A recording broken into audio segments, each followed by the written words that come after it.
नमस्कार दोस्तों, मैं रविंद्र आप सबका बहुत बहुत हार्दिक स्वागत और अभिनंदन करता हूँ। मुझे याद आ रहा है, एक बार मैं आचार्य रजनीश ओशो को सुन रहा था। उन्होंने अरब की एक लेखिका राबिया की एक बहुत ही अच्छी कहानी सुनाई। उस कहानी को सुनने के बाद हमारे जीवन में जो बदलाव हुआ, जो परिवर्तन हुआ, मैं निगेटिव के उस हद तक जाता था जहाँ से ऐसा लगता था कि यहाँ ज़िंदगी ख़त्म कर देनी चाहिए। लेकिन वो जब कहानी मैंने सुनी, जीवन में उस कहानी ने मुझको इतना ताकत दिया, इतना संबल दिया कि मैं अब जब कभी भी निगेटिव होता हूँ तो मुझे वो कहानी याद आ जाती है।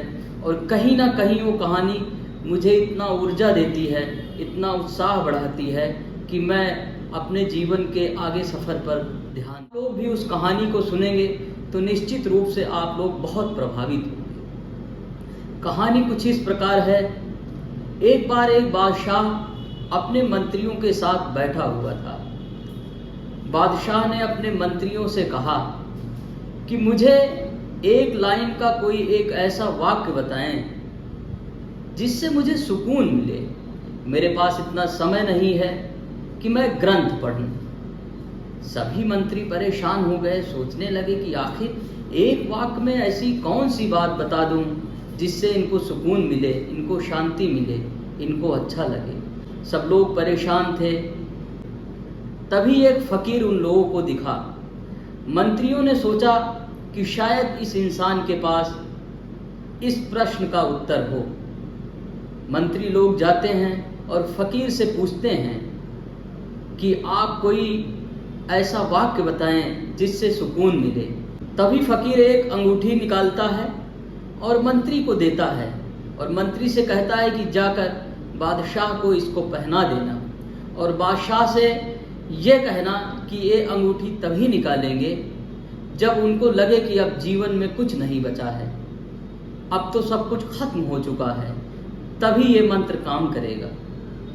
मंत्री बात मान लेते हैं और बादशाह के पास जाते हैं। फकीर ने जो शर्त रखी है उसको बादशाह से बताते हैं। बादशाह मान लेते हैं। धीरे धीरे समय बीतता है। पड़ोसी के लोग बादशाह पर आक्रमण कर देते हैं। बादशाह अपने सैनिकों के साथ, अपने मंत्रियों के साथ लड़ाई लड़ता है, लेकिन बादशाह हार जाता है। बादशाह के बहुत सैनिक मारे जाते हैं, मंत्री मारे जाते हैं। किसी तरीके से बादशाह झाड़ियों में छिपकर अपनी जान को बचाता है। अब वो परेशान होता है, विचलित होता है, उसे कुछ नहीं सूझता है। फिर अचानक उसे याद आता है वो अंगूठी। फिर उसके मन में आता है कि अगर अब इससे ज़्यादा बुरा दिन हमारे जीवन में नहीं आएगा। तब वो अंगूठी को धीरे से निकालता है। उसमें एक छोटी सी पर्ची रहती है।